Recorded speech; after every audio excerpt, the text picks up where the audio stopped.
இந்த படம் நடிக்கிறேன்னு சொன்னப்போ என் அப்பா ரொம்ப சந்தோஷப்பட்டார். என்ன அப்படின்னா, தேனாண்டால் ஃபிலிம்ஸில் நடிக்கிறேன் அப்படிங்கிறதுனால எங்கள் அப்பாவுக்கு ரொம்ப சந்தோஷம். ஏன்னா நாங்கள் சின்ன வயசுலேருந்து நிறையா தேனாண்டால் ஃபிலிம்ஸில் அவ்வளோ படம், முக்கியமாக விவேக் சார் காமெடிலாம் வந்து தேனாண்டால் ஃபிலிம்ஸில் தான் நிறையா அந்த கோர்ட்டில் நின்று பேசுகிறது அதெல்லாம் சின்ன வயசில் பார்த்து, இப்போ அந்த கம்பெனியில் நான் நடிக்கிறேன் அப்படிங்கும்போது எனக்கே கொஞ்சம் சந்தோஷமாக இருந்துச்சு.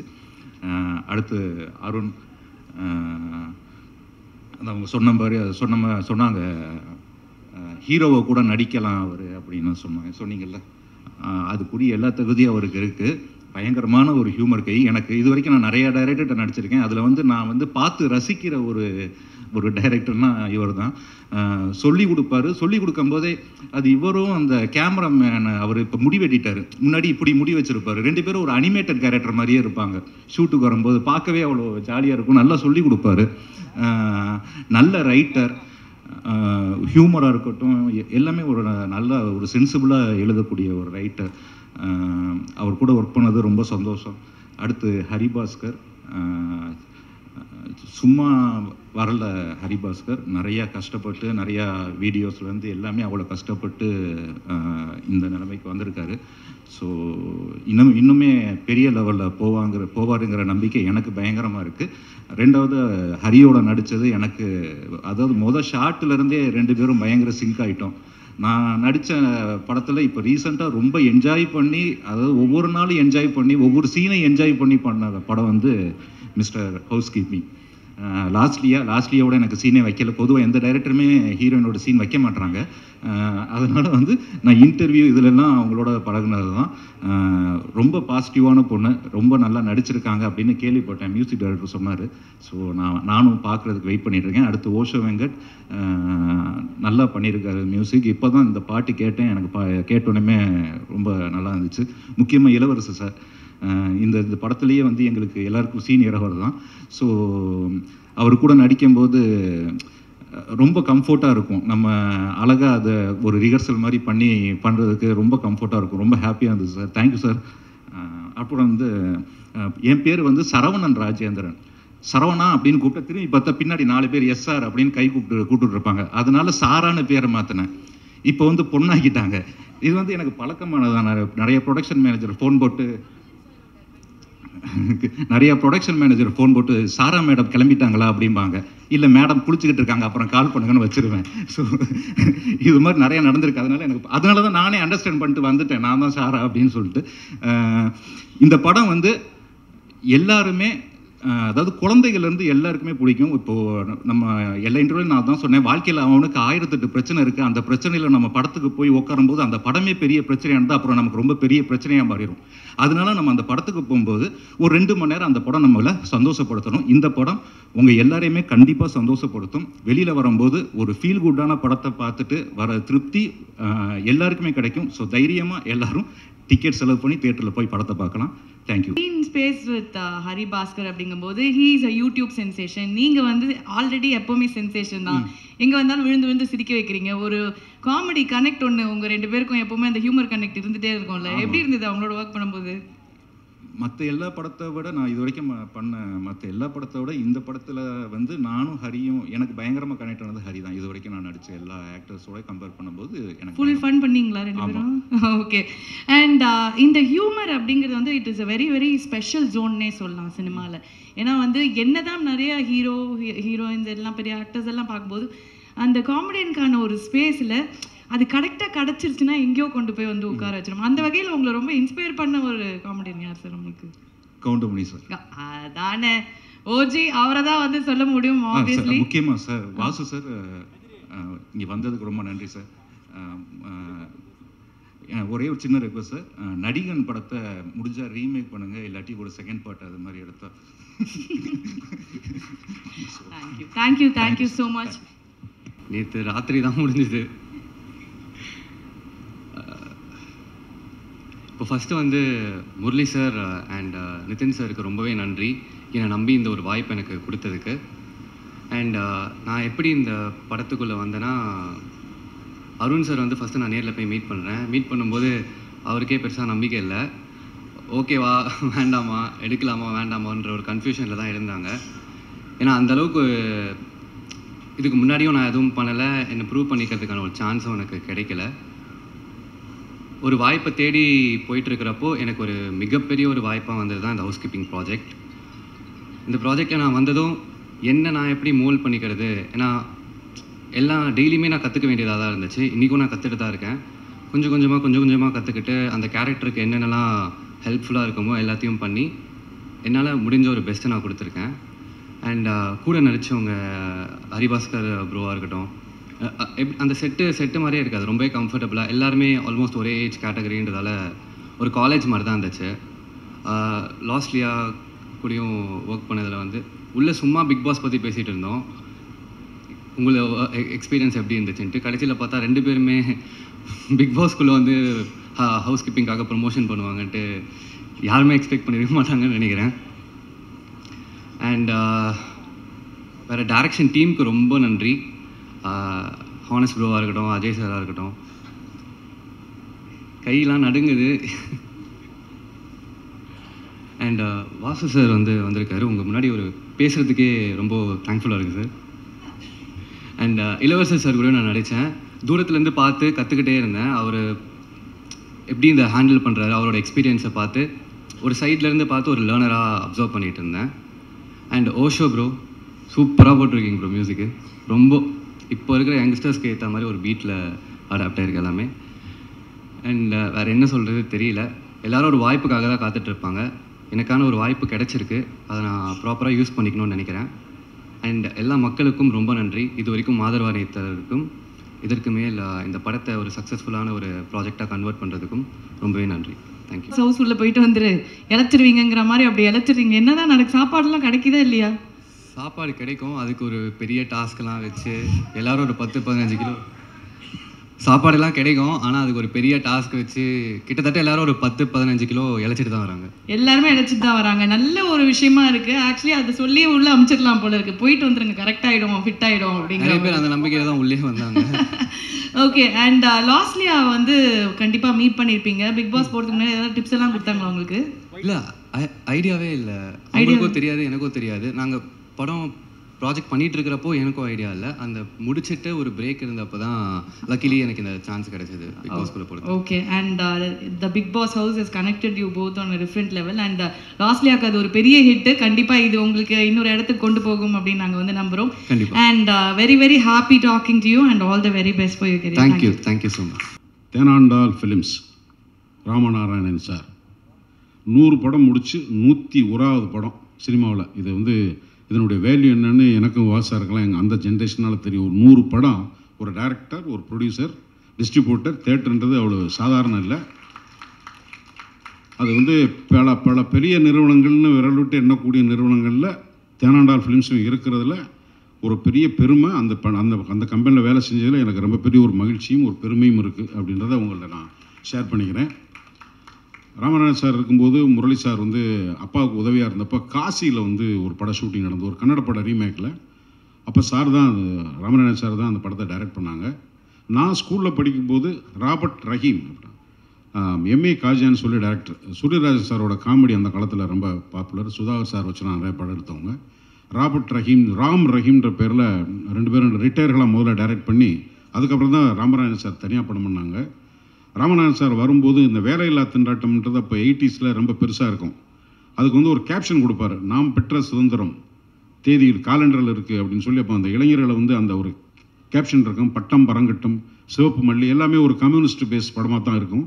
விஜயகாந்த் சாருக்கு நிறையா அடிப்படையாக பல படங்களை ஹீரோயிசமாக கொண்டு வந்ததில் ராமநாதன் சாருக்கு பெரிய பங்கு இருக்குது. அந்த கம்பெனி, அந்த டைரக்ஷன், அந்த ஸ்கூல் இன்றைய சினிமாவை ரொம்ப முக்கியமாக அந்த மாதிரியான தயாரிப்பு சூழல் உள்ள இயக்குநர்கள் தேவைப்படுறாங்க. இன்றைக்கி ப்ரொடியூசர்ஸ் மாத்திரம் இருந்து பிரயோஜனம் இல்லை, டைரக்டர்ஸ் ரொம்ப முக்கியமாக இருக்காங்க. டைரக்டர் சரியாக இருந்தாங்கன்னா அமைகிற டீம் நல்லாயிருக்கும். ஸோ அந்த மாதிரி ஒரு நிறுவனத்தில் பியூஆர்ஆர் ஸ்கூல்லேருந்து ஒரு பையன் அருண் ரவிச்சந்திரன், தம்பி சுகுமார் கொஞ்சம் எந்திரிங்க. அருண் நல்ல டைரக்டர் அப்படின்றதுக்கு முதல்ல எனக்கு ஃபோனில் தான் லைன் சொன்னாப்புல. அப்பாவா அப்படின்னோடனே எனக்கு கொஞ்சம் டயர்டே, இன்னைக்கு கவர்மெண்ட்டில் கூட்டி கொண்டு போய் குடும்ப கட்டுப்பாடு பண்ணிட போகிறாங்க, நிறையா பிள்ளை பார்க்குறேன்னு, அவ்வளோ பேர்த்துக்கு அப்பாவை நடிச்சு டயர்டாக இருக்குது அப்படின்ட்டு கதை சொல்லும்போது என்னென்னா, வெறும் 2 விதமான அப்பா தான். ஒன்று, அப்பா செய்கிறதெல்லாம் என்கரேஜ் பண்ணிட்டே இருப்பான், பையன் பண்ணுறதை பூரா என்கரேஜ் பண்ணுவார், நீ பண்ணுடா பார்த்துக்கலாம். உதாரணமாக குடிக்கிறாங்க, குடி அம்மா வந்து திட்டம்.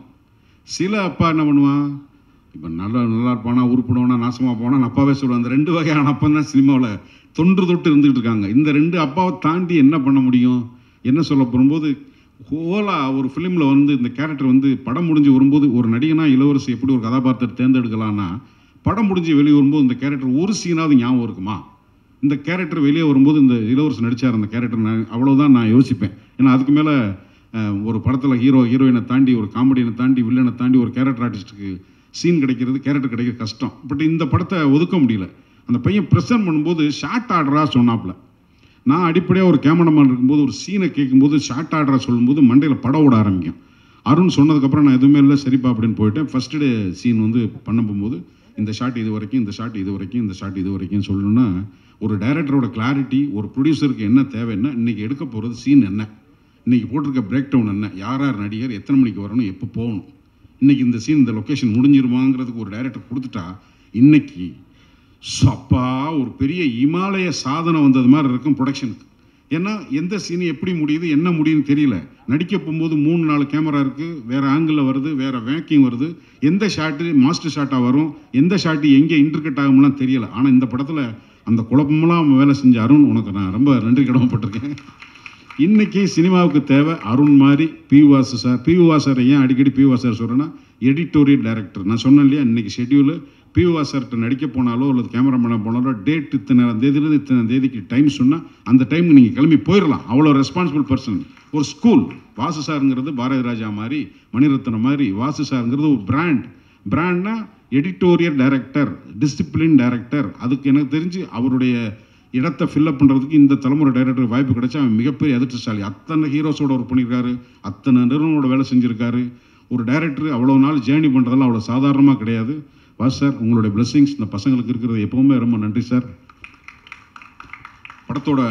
இந்த படத்தில் இப்போ நடிக்கும்போது வந்து தம்பி ஹரிபாஸ்கர் ஃபஸ்ட் டே வந்து எனக்கு ஒரு பெரிய யூடியூப்பில், நமக்கு வந்து யூடியூப்பு இன்ஸ்டாலாம் வந்து இப்போ தான் நான் பார்க்க ஆரம்பிக்கிறேன். அதுக்கு முன்னாடி எனக்கு பெரிய அறிமுகம் இல்லை. அது சினிமாக்காரங்கிற திமிரில் இல்லை, அது மேலே நமக்கு எலக்ட்ரானிக் இதில் வந்து மேக்ஸிமம் வாட்ஸ்அப்பு இல்லைன்னா ஏதாவது படங்கள் சினிமா பார்த்த விமர்சனத்தோடு அதிகமாக பார்த்ததில்லை. பட் ஹரிபாஸ்கர் அதில் பேசுகிறாருன்னா, யூடியூபர்ஸோட நிறைய பேரோட நடிச்சிருக்கேன். அவங்க என்னென்னா, அவங்க ஸ்டார்ட் கேமரா அவங்களே பேசிடுவாங்க. அவங்களுக்கு எங்கே ரியாக்ஷனை சேஞ்ச் பண்ணுறது எதுவும் வராது. ஏன்னா அவங்களுக்கு ஒரு லைவாக அவங்க பேசி பழகிடுவாங்க. எந்த இடத்துல என்ன மாடுலேஷன் வரணும், இந்த மாடுலேஷன் இப்படி கட் பண்ணலாம், எந்த இடத்துல பாஸ் விடணும், இந்த கண்டிஷன்லாம் யூடியூபராக இருக்கும்போது தெரியாது. ஏன்னா அவங்க பேசிடுவாங்க. ஆனால் சினிமாவுக்கு வரும்போது ஒரு டைரக்டரோட கட்டுப்பாட்டில் இந்த வசனத்தை இப்படி பேசணும், இந்த இடத்துல நீ பிரேக் பண்ணு, அவங்க அந்த இடத்துல பேசுவாங்க. அவங்க பேசும்போது நீ சும்மா நின்றக்கூடாது, உன் கை எங்கே இருக்கணும், கால் எங்கே இருக்கணும், இவ்வளோ இன்ஸ்ட்ரக்ஷன் வரும்போது கன்ஃபியூஸ் ஆகிடும். சினிமாவில் ஆக்டிங்க்கும் யூடியூப்பர் தனியாக பண்ணுறதுக்குமான வித்தியாசம். அதாவது சினிமாவில் இருக்க போகிற அறிவாளி அவங்க கம்மின்றக்காக சொல்லவில்லை. அந்த பயிற்சி, நடிப்பு பயிற்சி. ஹரிபாஸ்கர் வரும்போது சின்ன சின்ன ரியாக்ஷன்ஸ் வந்து ஃபஸ்ட் டே அப்சர்வ் பண்ணும்போது டக்குன்னு நீங்கள் ட்ரெய்லர் பார்த்துருப்பீங்க. அப்புறமா தான் நான் தம்பிகிட்ட பேச ஆரம்பித்தேன். எனக்கு அந்த பையன்கிட்ட பேசும்போது எனக்கு என்னென்னா, எனக்கு கலாணி படத்தில் விமல்கிட்ட நான் இப்போ ஒர்க் பண்ணும்போது எனக்கு ஒரு சின்ன இன்டிமெசி இருந்துகிட்டே இருக்கும். அந்த பையன்கிட்ட அவனை திட்டுறது மாதிரி இருக்கும். ஆனால் அந்த ஒரு சின்ன பாசம் ஒன்று, நம்ம நடிச்சுக்கிட்டு தான் இருப்போம், நடிக்கிறதை தாண்டி ஒரு ப்ளூடூத் மாதிரி உள்ளார போய் ஒரு கம்பிலா தந்தியில் ஒரு கனெக்ஷன் இருந்துக்கிட்டே இருக்குது அந்த கேரக்டரோட. அது மாதிரி ஹரிபாஸ்கர்கிட்ட எனக்கு ஒரு நல்ல ஒரு கனெக்ட் இருந்தது. என்னோட திருமதி உமா மகின்னு சொல்லி வந்தவங்க. ஒரு ஃபேமிலி அப்படின்னா என்னென்னா, வழக்கம் போல் அப்பா சொன்னாலே திட்டுறப்பான்னு, இதில் வந்து ஒரு காமெடியாக போயிட்டே இருக்க படத்தில் அப்பா திட்டிக்கிட்டே இருக்கும்போது டக்குன்னு ஒரு சீனில் வந்து அப்பா என்ன பண்ணுவார், அம்மா கோச்சிட்டு அம்மாவுக்கு மகனுக்கு சண்டை வந்துடுது, பேச மாட்டாங்க. இப்போ அம்மாவும் மகனையும் சமாதானப்படுத்துறதுக்கு எப்போவுமே அப்பா மகனை திட்டுற அப்பா மகனை கூப்பிட்டு சமாதானப்படுத்தணும். அம்மாவுக்கு மகனுக்கு சண்டை, அப்பா கூப்பிட்டு எப்போவுமே மகனை கரிச்சு கூட்டுற அப்பன் மகனை சமாதானப்படுத்தி அம்மாட்ட போய் பேசுகிறா அப்படின்னு சொல்லணும். அது சீனை சொல்ல முடியாது, படத்தில் பாருங்கள். அந்த சீனுக்கு நான் சொன்னதுக்கப்புறம் கீழே இறங்கி போயிடுவார். அந்த சீனில் நான் இல்லை, டப்பிங்கில் பார்க்குறேன். போய் அம்மாவும் மகனும் பார்க்குற சீனு நான் நடிகன். அந்த படத்தில் நான் தான் சொல்லி கீழே அனுப்பிச்சிருக்கேன். போய் அம்மாட்ட மகன் பேசுகிற சீனு, மேடம் நீங்களும் சரி ஹரி, ரொம்ப எக்ஸ்ட்ராடியான எமோஷன் இருந்துச்சு தம்பி. எனக்கு ரொம்ப கண்கலங்கி நான் ஒரு மாதிரி திருப்பி போட்டு பார்த்தேன். அது நிச்சயமாக ஆடியன்ஸை வந்து ரொம்ப டச் பண்ணணும்னு நினைக்கிறேன். வாழ்த்துக்கள். அது ரொம்ப நல்லா இருந்தது. உமா திரும்பி நல்ல ஒரு எனக்கு வந்து ஒரு 2-3 படங்களில் நடித்த எனக்கு ஒய்ஃபாக நடித்தவங்க ரொம்ப என்ன சொல்கிறது, அந்த கேரக்டர் வந்து அவ்வளோ அழகாக உட்காரும். அதில் வந்து திருமதி உமா அவங்களோட ஒர்க் பண்ணும்போது நல்ல ஒரு இன்டிமசி இருந்தது. அதே மாதிரி மகிமா நீயும் நல்லபடியாக வரணும். வாழ்த்துக்கள் மேடம். ஒரு தமிழ் மொழி பேச தெரிஞ்ச ஒரு மேற்கத்திய அழகி லாஸ்லியா. ஒரு மேற்கத்திய அழகி. பிக் பாஸ் வரும்போது நமக்கு கொஞ்சம் உப்புன மாதிரி இருந்தாங்க, வேற ஒரு இதர் இருந்தது. அதில் இருந்த ஒரு ஸ்ட்ராங் சென்டிமெண்ட், அவங்க ஃபேமிலி சென்டிமெண்ட்டு, அவங்க பிக் பாஸ் போகும்போது ரயான்லாம் உள்ளே இருக்கும்போது எல்லாரும் வந்து தோல் உரிச்சு காட்டுற மாதிரி அங்கே ஒரு பிளேயா அது கேமா நிஜமானு ஒன்றும் புரியாமல் ஒரு மன நெருக்கடிக்குள்ளே இருக்கிறவங்களுடைய எல்லா விதமான எமோஷனும் வெளியே வரும்போது நமக்கு ஆட்டோமேட்டிக்காக அவங்களோட ஒரு நட்பு ஏற்படும். அப்படி ஏற்பட்ட ஒரு நட்பு தான் இந்த அழகியோட. எங்களோட காம்பினேஷன் கம்மி, ஆனால் அதில் என்னென்னா ஒருத்தனை சந்தேகிச்சுட்டே இருக்கணும், ஒருத்தனோட வெறுப்பில் இருக்கணும், டக்குன்னு லவ் பண்ணணும், அவனுடைய ஒவ்வொரு ஆக்டிவிட்டியும் வரணும். அது மாதிரி ஒரு சின்ன காம்ப்ளிகேட்டடான பெர்ஃபார்மன்ஸ் ஓரியன்டட் ரொம்ப என்ஜாய் பண்ணியிருக்காங்க. வாழ்த்துக்கள் லஸ்லியா, நல்லா இருக்கணும், வாழ்க்கை வாழ்க்கை. அதுக்கப்புறம் அந்த அமுல் பேபி டப்பாவில் ஒரு பையனை குட்டி அப்படின்ட்டு அது மாதிரி ஒரு பையனை கூட்டி கொண்டு அந்த பையன் தான் மியூசிக் போட்டிருக்காரு படத்துக்கு அப்படின்றாங்க. சினிமாவில் இளமை வருது, குழந்தைகள்லாம் வந்துருச்சு மியூசிக் டேரக்டராக. பார்க்குறக்கு இன்னும் 15 வயசு 16 வயசு தாண்டலை. எப்படி நீங்கள் ரீரிகார்டிங் பண்ணியிருக்கீங்கன்னு எனக்கு தெரியலையா? பாட்டு எல்லோரும் போட்டுறீங்க. இந்த படம் உங்களுக்கு நிச்சயமாக ஒரு சேலஞ்ச். ஏன்னா உங்கள் ஏஜுக்கு, உங்களுடைய என்ஜினியரிங் மென்டாலிட்டிக்கும், உங்களுடைய சவுண்ட் ஸ்கீமுக்கும் இது டோட்டலாக ஒரு எமோஷனல் பேஸில் இருக்கும். ஸோ எப்படி பண்ணியிருக்கீங்க சேலஞ்ச் டு யூ. என்னோட மனமார்ந்த வாழ்த்துக்கள், உங்களுக்கு நல்லா இருக்கணும்னு சொல்லி.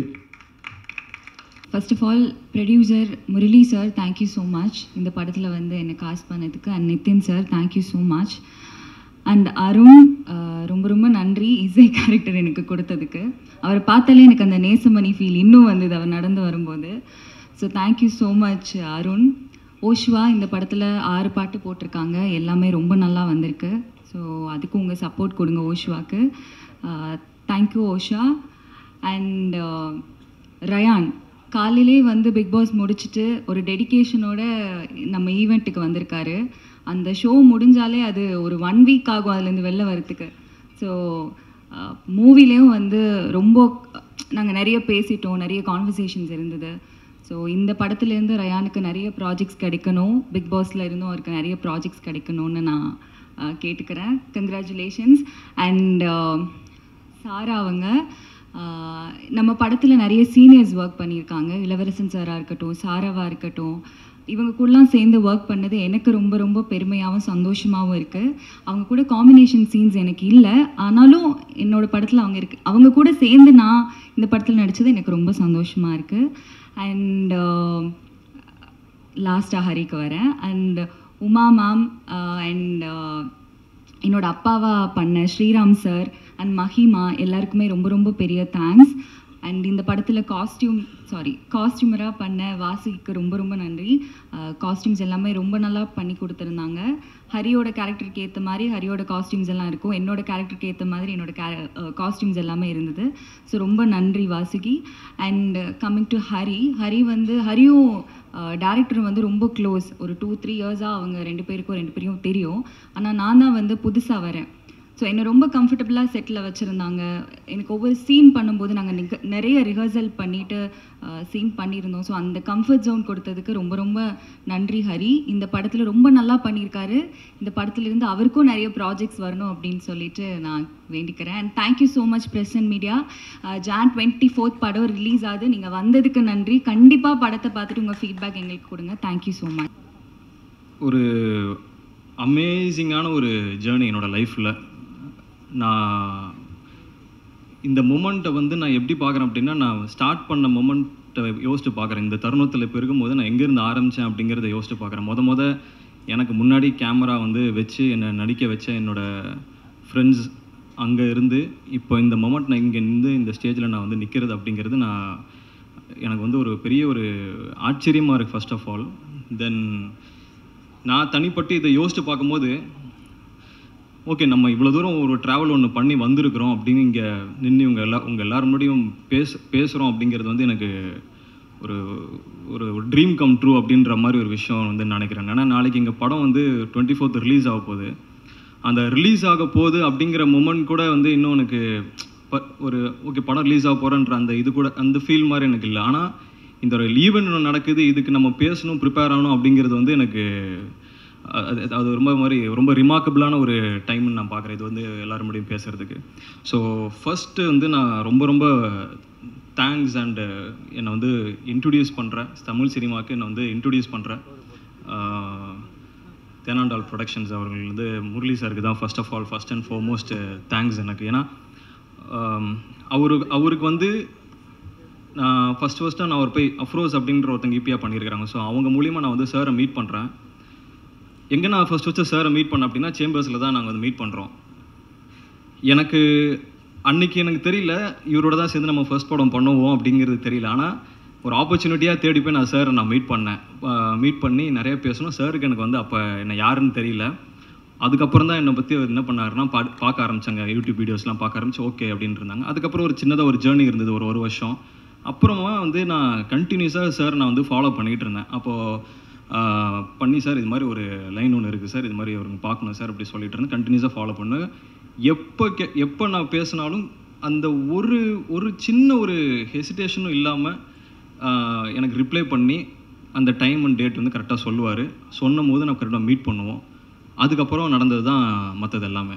ஸோ ஃபஸ்ட்டு இந்த ஆரம்பிக்கும்னு பார்த்தா அருண்லேருந்து நான் வந்து ஸ்டார்ட் பண்ணோன்னா, நாங்கள் டேரக்டர் ஃபர்ஸ்ட் ஆஃப் ஆல் வந்து ஒரு சொன்னார் ஒரு வருஷத்துக்கு முன்னாடி சினாப்சிஸ் அந்த டைமில் யூடியூப்பில் பண்ணும்போது எல்லாருமே நான் அப்ரோச் பண்ணுறது எல்லாமே ஷார்ட் ஃபிலிம்ஸ்க்கு அதுக்கெல்லாம் அப்ரோச் பண்ணுவாங்க. ஸோ அதில் எது நம்ம வந்து பார்த்து நம்ம ப்ராப்பராக ஒரு ப்ராஜெக்ட் செலக்ட் பண்ணணும் அப்படின்னு சொல்லி நான் நினைப்பேன். அந்த டைமில் வந்து அந்த சினாப்சிஸை நான் வந்து படித்ததுக்கப்புறம் அந்த ஒரு பாயிண்ட்டுக்கு மேலே எனக்கு ரொம்ப கனெக்டடாக இருந்தது. ஏன்னா நம்ம எப்படி பெர்ஃபார்ம் பண்ணுவோம், எப்படி நம்ம யூடியூப்பில் பெர்ஃபார்ம் பண்ணுவோம் அப்படிங்கிறது வந்து ஒருத்தர் வந்து அப்படியே தத்ரூபமாக வந்து எழுதியிருக்கிறாரு. அதுக்கு ஏற்ற மாதிரி ஒரு விஷயம் பண்ணியிருக்கிறாருங்கும் போது ஓகே இவர் நல்லா நம்மளை பார்த்து ஸ்டடி பண்ணி வந்திருக்கிறார் அப்படிங்கிறது தெரிஞ்சது. அப்புறம் அவர் கூப்பிட்டு பேசுனதுக்கப்புறம் ரொம்ப ஒரு ஒரு டேரக்டர் அந்த அப்படின்லாம் இல்லை, நாங்கள் 2 பேரும் பேசும்போதே வந்து ஒரு ஜாலியாக ஒரு பயங்கர ஃப்ரெண்ட்ஸாக தான் பேசிப்போம். ஸோ அப்படி ஸ்டார்ட் ஆன ஜேர்னி தான். அங்கேருந்து நாங்கள் ஏதாவது ட்ராவல் பண்ணி ஒன்று பண்ணலான்னு நினச்சோம். அப்புறம் அந்த மூமெண்ட்லாம் கடந்து சார்ட் இந்த மாதிரி லைனை நான் போய் மீட் பண்ணி சொல்லணும்னு சொல்லி அவரை நானும் டேரக்டரும் போய்ட்டு லைன் சொன்னோம். சார் கண்டிப்பாக அந்த லைனை ஒத்துப்பாருன்னு நான் நினைக்கல. அந்த டைமில் வந்துட்டு ஹரி இது பண்ணலாம் அப்படின்னு சொல்லி சொன்னார். ஸோ அங்கேருந்து ஸ்டார்ட் ஆன ஜேர்னி தான். ஸோ அப்புறம் வந்துட்டு நிதின் சார் அவரும் வந்து எங்கள் கூட வந்து ட்ராவல் பண்ணிகிட்டு இருந்தார், அவரு கூட எங்கள் கூடயும் சார் கூடயும். ஸோ அவருக்கும் இந்த லைன் ரொம்ப பிடிச்சி. நிதின் சார் பற்றி சொல்லணும் அப்படின்னா என்ன பண்ணுவார்னா அவர்கிட்ட இனிமேல் அடுத்த டேரக்டர் வந்து யார் வராங்களோ அவங்க மாட்டினான்னு தான் நினைக்கிறேன் நான். அவர் வந்து என்ன பண்ணுவார்னா ஒரு சின்ன சின்ன விஷயங்கள் கூட இன்றைக்கி வந்துட்டு ஓகே இது பண்ண போகிறீங்களா, இது எவ்வளோ நேரத்தில் நடக்க போகுது, என்ன செய்ய போகிறீங்க, இதனால் என்ன இம்பேக்ட் இருக்கும் அப்படிங்கிறது பர்சன்டேஜ் போட்டுருவார். ஸோ இப்போ நீங்கள் காமெடி அப்படின்னா நீங்கள் இப்போ என்ன காமெடி சொல்லுவார், இந்த காமெடி ஓகே இந்த காமெடிக்கு எத்தனை பர்சன்டேஜ் அப்படின்னு அவர் சொல்லிடுவார். இல்லை இந்த காமெடி என்ன பொறுத்த வரைக்கும் 60% தான் ஒர்க் ஆகுது, இது நீங்கள் 80க்கு கன்வெர்ட் பண்ண அப்படிம்பார். ஸோ அந்த அவர் வந்துட்டு ஃபுல்லாக இன்ஃபர்மேஷன் டெக்னாலஜியில் படிச்சிருக்கிறப்போ ஃபுல்லாக அந்த பர்சன்டேஜ் வைஸில் வந்துட்டு அவர் பேச ட்ரை பண்ணுவார். நமக்கு வந்து பகிர்னா அப்படின்னா எப்படி இப்படி ஏற்றுறது அப்படிங்கிறது. அப்புறம் டேரக்டர் நான் சொல்லுவேன் இது மாதிரி நிறையா இன்னும் தேவைப்படுதுன்னு கேட்குறாங்கன்னு சொல்லி மறுபடியும் நிறைய ரீஒர்க்லாம் பண்ணி தான் அந்த ப்ராஜெக்ட் நம்ம பண்ணோம். ஸோ அங்கேருந்து மறுபடியும் இந்த மிஸ் ஹவுஸ் கீப்பிங் வந்து நம்ம ஸ்டார்ட் பண்ணி ஒரு ஷூட்டிங்லாம் ஃபர்ஸ்ட் டே நாங்கள் அங்கே போகும்போது எனக்கு எப்படி இருந்ததுன்னா ஒரு ப்ராஜெக்ட் நம்ம செட் பண்ணோம். ஒரு ஃபர்ஸ்ட் ஒரு 1.5 months வந்து ப்ரீ ப்ரொடக்ஷன் பண்ணி முடிச்சிட்டோம் ஓகேன்னு சொன்னதுக்கப்புறம். தென் ப்ரொடக்ஷனாக வந்து ஸ்டார்ட் பண்ணும்போது எனக்கு அந்த முதல் நாள் மொமெண்ட்டே வந்து ஷூட்டிங் போகிறது எனக்கு ஒரு ரொம்ப ரொம்ப ஒரு புதிய அனுபவமாக இருந்தது. தென் சார்ட்டு அந்த ஆசீர்வாதம் வாங்கிட்டு வந்து நான் ஃபஸ்ட் ஷார்ட்டே நான் வந்து நடித்தேன். ஸோ இப்போ வரையும் அதை மறக்க முடியாது. ஸோ அங்கேருந்து இந்த வரையும் நான் முடிச்சிருக்கேன். எனக்கு இந்த மொமெண்ட்டில் இங்கே பார்க்கும்போது நான் இங்கே காரில் இப்படி வந்துட்டு இருந்தேன். எனக்கு இந்த என்னடா இது மாதிரி லேட் ஆகிடுச்சு கடன் வந்துட்டு இருந்தேன். வந்து நின்னா ப்ரெஸ் பீப்புள் நீங்கள் வந்து இவங்க எல்லாருமே கேமரா வச்சு பக்குன்னு இப்படி நின்ட்டாங்க. இன்னொன்று எனக்கு பகீர்னாச்சு. எனக்கு இது மாதிரி எக்ஸ்பீரியன்ஸ் பார்த்ததில்லை. பார்த்துட்டு அவ்வளோ ஃபோட்டோ எடுக்க ஆரம்பிச்சாங்களே. எனக்கு வந்து அந்த டைமில் புரியல என்ன நடக்குது இப்போ இங்கே. சரி ஓகே ஃபோட்டோ எடுக்கிறாங்க, இப்போ நம்ம உள்ள இந்த ஈவெண்ட்னால இந்த மாதிரி நடக்குது அப்படிங்கிற ஒரு மொமெண்ட் தான் இருந்தது. ஸோ இந்த படத்தை பற்றி அடுத்து நான் சொல்லணும் அப்படின்னா தென் லாஸ்லியா அவங்க சொல்லலாம். ஸோ லாஸ்லியா வந்து எப்படின்னா உள்ளே வரும்போதே வந்து அவங்க ஃபர்ஸ்ட் எங்களுக்கு வந்து நம்ம பிக் பாஸில் பார்த்துருக்குறோம், அவங்க யூடியூப்பில் பார்த்துருக்குறாங்க. ஆனால் வந்து எப்படி நம்ம நடிப்போம் அப்படிங்கிறது வந்து எங்களுக்கு தெரியல. ஸோ ஒரு 3 நாள் ரிஹர்ஸ் பண்ணோம். ஸோ அப்போ தான் வந்து ஃபர்ஸ்ட் டேலாம் அவங்க பார்க்கும்போது ரொம்ப அமைதியாக கம்போஸ்டாக காமாக அப்படி இருந்தாங்க. எதுவுமே பேச மாட்டாங்க, ரொம்ப ரிசர்வ்டாக இருந்தாங்க. சரி எப்படி இவங்க பெர்ஃபார்மன்ஸ் புல் பண்ணுவாங்க. ஏன்னா படம் ஃபுல்லாகவே 2 பேரும் சேர்ந்து ட்ராவல் பண்ணுற மாதிரி ஒரு சீன்ஸ் இருக்குது. பயங்கர எனர்ஜியாக வந்து நடிக்கணும் அப்படின்ற மாதிரி இருந்தது. நானும் டேரக்டர் அப்படி குஷியாக வந்து எதாவது பண்ணலாம் அப்படின்னு சொல்லிட்டு எனர்ஜியாக இருக்கிறோம்.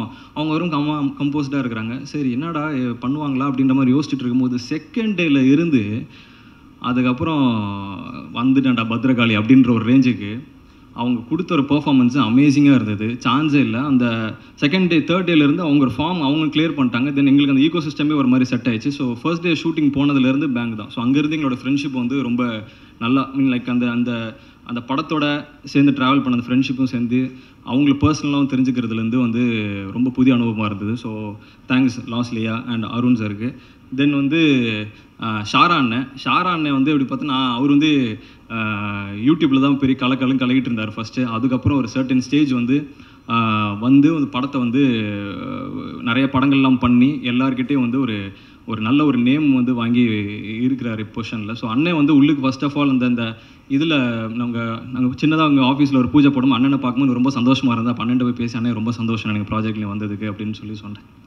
அண்ணனும் ரொம்ப சந்தோஷம்பா அப்படின்னு சொல்லி தான் அந்த ப்ராஜெக்ட் ஸ்டார்ட் பண்ணோம். எனக்கும் அண்ணனுக்கு உங்களுக்கு அனுபவம் வந்து எப்படின்னா ஜாலியாக ஏதாவது பேசிக்கிட்டே இருப்போம். ஏதாவது ஒன்று நம்ம செட்டை தாண்டி நாங்கள் வந்து அந்த அந்த அந்த பேப்பர் எடுத்து நாங்கள் வந்து ஸ்கிரிப்ட் எடுத்து படிக்கிறது வந்து அந்த மொமெண்ட்டுக்கு போய் படிக்கிறது. ஏன்னா எங்களுக்கு பொறுத்த வரைக்கும் இதுதான் அண்ணன் கூட காம்பினேஷன் வந்து ரொம்ப நம்ம படித்து போய் பெர்ஃபார்ம் பண்ணுறது கிடையாது. ஸோ இயல்பாக வந்து ரெண்டு பேரும் பேசி ஃப்ரெண்ட்ஸுக்குள்ளே எப்படி பேசிப்போம் அப்படிங்கிற பெர்ஃபார்மன்ஸ் தான். ஸோ அந்த பெர்ஃபார்மன்ஸ் வரும்போது அண்ணன் வந்து ஒரு விஷயம் போடுவாங்க, அதுக்கப்புறம் நான் ஏதோ ஒன்று பண்ணுவேன். ஸோ ரெண்டு பேரும் வந்து ஒரு மாதிரி ஆத்மார்த்தமாக ஒரு அவுட்வர்டாக நடித்த ரோல் தான் வந்துட்டு அண்ணனோட ரோலும் என்னோட ரோலும். ஸோ எங்களுக்குள்ள காம்பினேஷன் சூப்பராக இருக்கும். தென் இளவரசு சார் தான் வந்து எங்களுக்கு எல்லாருக்குமே ஒரு அந்த செட்டில் ஒரு காட் ஃபாதர் மாதிரி.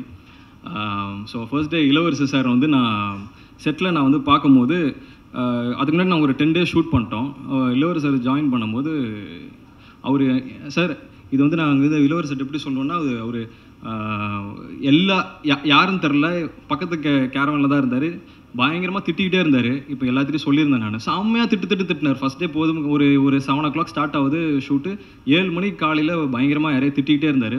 ஐயோ என்னடா இவர் வந்துட்டு காலையில் இப்படி யாரையும் திட்டிகிட்டு இருக்கிறார், நம்ம இனிமேல் தான் அவரை பார்க்க போகிறோம், எப்படி அந்த அனுபவம் இருக்க போகுதுன்னு தெரியலையே அப்படின்னு சொல்லி வெயிட் பண்ணிட்டு இருந்தேன். ஆனால் ஒன்ஸ் அவர் வந்து எந்த மூடில் அவர் பர்சனல் ப்ராப்ளம் நினைக்கிறேன் அதை முடிச்சுட்டு அந்த கேரவன் விட்டு வெளியில் வந்து செட்டுக்குள்ளே வரும்போது என்டையராக அவர் வந்து எல்லா மைண்ட் செட்டையும் ஒரு இடத்துல வச்சுட்டு க்ளீனாக வந்து அந்த அவரோட அப்ரோச் பண்ண விதம், அந்த ஆக்டர்ஸை டேரக்டர்ஸை சினிமாட்டோகிராஃபர்ஸை அப்ரோச் பண்ண விதம் வந்து அமேசிங்காக இருந்தது. டக்குன்னு வந்து கை கொடுத்துட்டு எல்லாருக்கிட்டையும் ஒரு மாதிரி உடனே ஜெல் ஆகிட்டார்.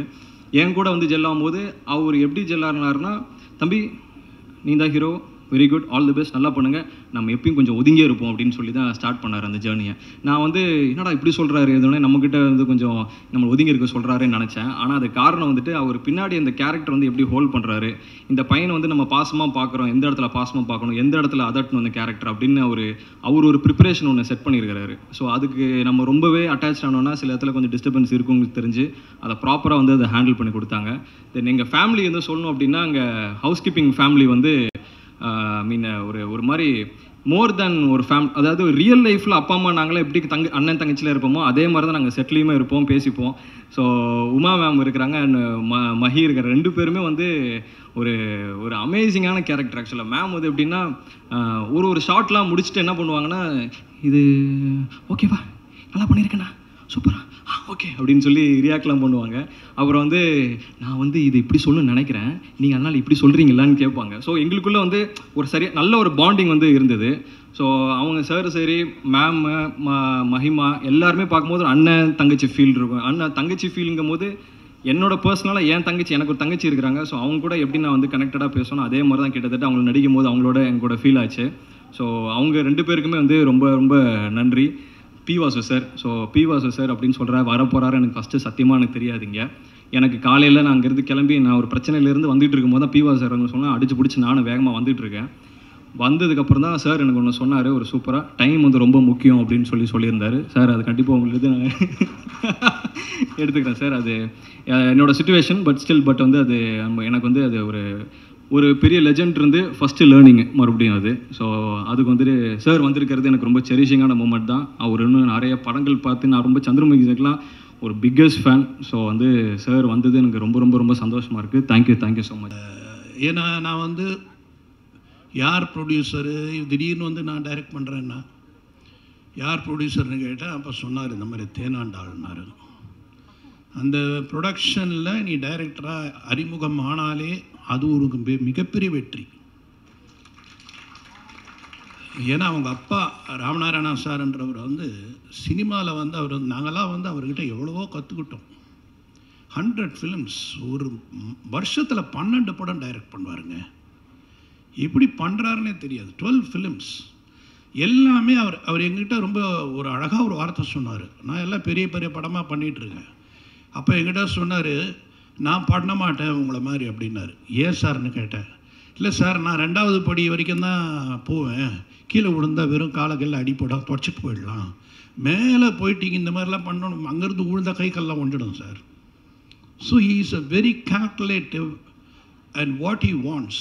இது போதும் எனக்கு ஒரு படத்தில் 2 ரூபா போதும், அந்த 2 ரூபாவோட நான் ப்ராஃபிட் பார்ப்பேன் அப்படின்னு ரொம்ப கால்குலேட்டிவாக ரொம்ப அழகாக பிளான் பண்ணி அவர் வந்து படம் பண்ணக்கூடிய டைரக்டர். அவருடைய மகன்தான் இன்றைக்கி வந்து முரளி சார் அவர்கள். ஸோ அப்படிப்பட்ட ஒரு டைரக்டர்கிட்ட நாங்கள்லாம் வந்து நிறைய கற்றுக்கிட்டோம். இன்றைக்கும் உண்மையிலே சொல்கிறேன், இந்த மேடையில் நான் நிறைய கற்றுக்கிட்டேன். ஏன்னா it is every day technology is developing. எனக்கு நல்லா ஞாபகம், சத்யராஜ் சார் சொன்னார், சார் என்னை பல்ட்டியெல்லாம் அடிக்க சொன்னாங்க சார்னார். எதுக்கு பல்ட்டின்னா, நீ பல்ட்டி அடிப்பியான்னு கேட்டாங்க தேவர் ஃபிலிம்ஸில். நான் பல்ட்டி அடித்து காமிச்சேன். விஜயகாந்த் சார் வந்து மோட்டார் பைக்கில் உட்காந்துட்டு கம்பெனியாக போயிட்டு வந்தார். ரஜினி சார் அதே மாதிரி அவங்களுடைய கதையெல்லாம் கேட்கும்போது ஒவ்வொருத்தரும் மிகப்பெரிய முயற்சி செய்து அவங்க வந்து சினிமாவில் வந்து ஒரு ஹீரோவாக இன்றைக்கி சாதிச்சிருக்காங்க. ஆனால் இந்த தம்பி சொல்லும் பொழுது எனக்கு ரொம்ப பெருமையாக இருந்த விஷயம் என்னென்னா, நான் வந்து என்னை யாரும் தேடலை, நானே என்னை தேடிக்க வச்சேன்.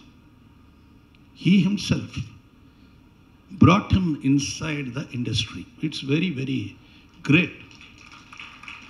ஏன்னா அவருடைய திறமைன்னா எனக்கு என்ன வரும், நான் என்ன பண்ணால் ஜனங்க பார்ப்பாங்க அப்படின்றத இன்றைக்கி வந்து மிகப்பெரிய ஸ்டுடியோ ஏவிஎம் கிடையாது, இன்றைக்கி மிகப்பெரிய ஸ்டுடியோவான வாகினி கிடையாது, இன்றைக்கி மிகப்பெரிய ஸ்டுடியோவான பிரசாத் கிடையாது, இன்றைக்கி எத்தனையோ மிகப்பெரிய ஸ்டுடியோங்கள்லாம் இல்லை. ஆனால் இன்றைக்கி மிகப்பெரிய ஸ்டுடியோ எதுன்னா யூடியூப் தான். அந்த ஸ்டுடியோவிலேருந்து வர்றவங்க தன்னுடைய அந்த அந்த இதை போட்டு அவங்களுடைய அந்த டேலண்ட்டை காட்டி, அந்த டேலண்ட்லேருந்து இன்றைக்கி வந்து எல்லாருமே வந்து ஓ இவரா அவரா ஓகே அப்படின்ற அளவுக்கு தே ஹேவ் அந்த 3 லட்சம் சப்ஸ்கிரைபர்ஸ் அவர் கொண்டு வராருன்னா அப்போ எவ்வளோ முயற்சி பண்ணியிருக்கணும், எவ்வளோ கஷ்டப்பட்டுருக்கணும், எவ்வளோ டேலண்ட் இருக்கணும். அந்த அளவுக்கு he has done is homework and he has come to this place. இந்த பிளேஸ்க்கு வந்துட்டார். ஆனால் அவருடைய பேச்சும் அவருடைய அந்த கான்ஃபிடென்ட்டும் பார்க்கும்போது மிகப்பெரிய இடத்துக்கு வருவாருன்ற நம்பிக்கை எனக்கு இருக்குது. ஏன்னா இஸ் வெரி கான்ஃபிடென்ட், அதில் தெரிஞ்சிச்சு. ஸோ அதே மாதிரி இங்கே இருக்கிற எல்லாரையுமே நான் வந்து, ஏன்னா இங்கே முதல்ல கூட்டம் அதிகமாக இருந்தது, நான் உட்காந்து பார்க்க தலைங்கெல்லாம் எழுந்து போயிட்டே இருக்குது. சரி, அதுக்கப்புறம் பார்த்தா இங்கே விட கூட்டம் அங்கே அதிகமாக இருக்குது. ஸோ அதனால் ரொம்ப எனக்கும் நிறைய பேசணுன்னெலாம் ஆசைப்பட்டு தான் வந்தேன். ஆனால் சரி, இந்த நேரத்தில் நம்ம வந்து என்ன பேசணும் அதை மட்டும் பேசுவோம் தான். ஏன்னா I want to wish everyone. And நான் பார்த்தம்பா, song is beautiful, very beautiful melody. And அதான் ஒரு பாட்டில் எப்பவுமே மெலடி இருக்கணும். அந்த மெலடி யூ ஹேவ் மெயின்டைன்டு. என்ன தான் ஃபாஸ்ட்டாக இருந்தாலும், என்ன தான் ஒரு ஜம்ப் கட்ஸாக இருந்தாலும், you had very good melody in your tune. And I enjoyed all your songs and it was made well. And படம் வந்து கண்டிப்பாக it is going to be a youth killing ஃபிலிமாக இருக்கும்னு நினைக்கிறேன். ஏன்னா எனக்கு இது பார்த்த உடனே, ப்ரோமோ பார்த்த உடனே, டீசர் பார்த்த உடனே எனக்கு அதான் தோணுச்சு. It is going to create a big entertainment for all the youngsters. இன்றைக்கி இருக்கிற 2K கிட்ஸ்க்கெல்லாம் இது வந்து ஒரு நல்ல படமாக, என்டர்டெயின் படமாக, ரொம்ப ஹாப்பியாக ஜாலியாக. ஏன்னா இன்றைக்கி வந்து ஜாலி தான் ரொம்ப முக்கியம். படங்களில் வந்து அப்படியே உட்கார்ந்தோமா ஜாலியாக இருந்தோமா, இல்லைனா 13 வருஷத்துக்கு அப்புறம் இன்றைக்கி சுந்தர் சி ரிலீஸ் பண்ண படமா மதகஜராஜா இவ்வளோ பெரிய ஹிட்டாக இருக்குன்னா பிகாஸ் அந்த ஹாப்பினஸ், சந்தோஷம். தம்பி கேட்டார், ரொம்ப அருமையாக என்ன ஒன்று கேட்டார், நடிகனை ரீடூ பண்ணுங்கன்னாரு. அந்த நடிகனை நான் விஜய் கேட்டார் என்ன, இங்கே சொல்கிறேன், இது வரைக்கும் எங்கேயும் சொல்ல. நான் விஜய் வந்து எனக்கு நடிகன் நடிக்கணும், நீங்கள் திருப்பி டைரக்ட் பண்ணுறதா இருந்தால் அந்த படம் பண்ணுவீங்களான்னு கேட்டார்.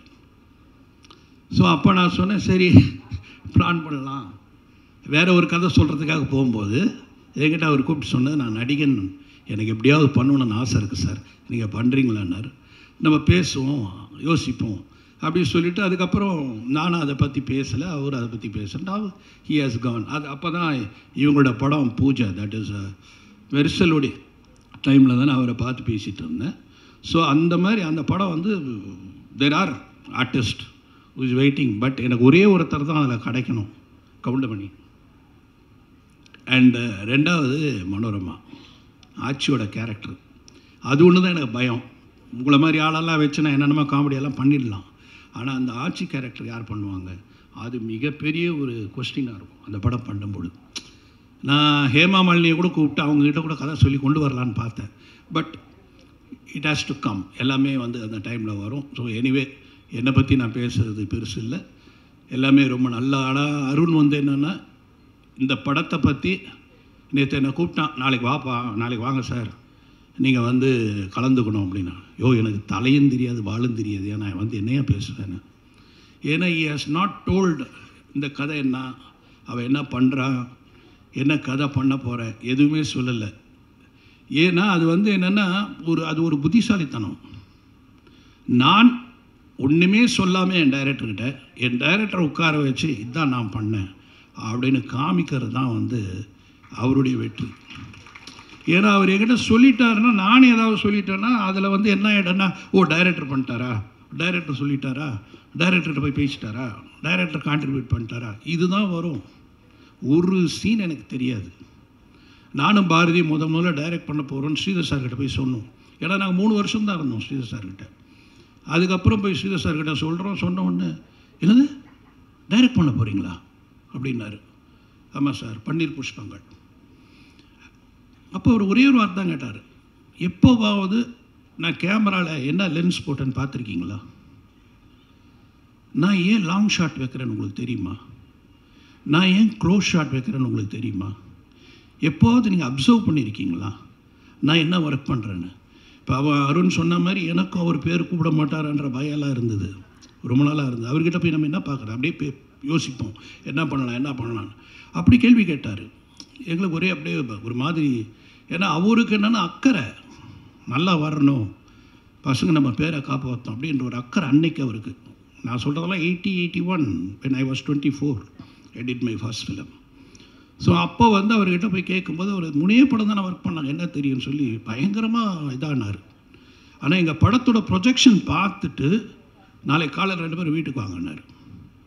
வீட்டுக்கு போன உடனே பூஜை ரூமில் கூட்டிகிட்டு போய் ஆரத்தி எடுத்து எங்களை வந்து அதை தொட்டு கும்பிட சொன்னார். அந்தளவுக்கு அவர் சந்தோஷமாயிட்டார். அது மாதிரி தான் எல்லா டைரக்டர்ஸும். ஒரு அசிஸ்டன்ட் டைரக்டர் வந்து நாளைக்கு ப்ரூவ் பண்ணிட்டாருன்னா எங்களை விட சந்தோஷப்படுறவர் யாரும் இருக்க மாட்டாங்க. அந்த சந்தோஷத்துக்காக நான் 24ஆம் தேதி காத்துக்கிட்டு இருக்கேன். அந்த சந்தோஷம் கண்டிப்பாக எனக்கு ரொம்ப நல்லா கிடைக்கும் அப்படின்னு இந்த டீமை பார்க்கும்போது எனக்கு தெரியுது.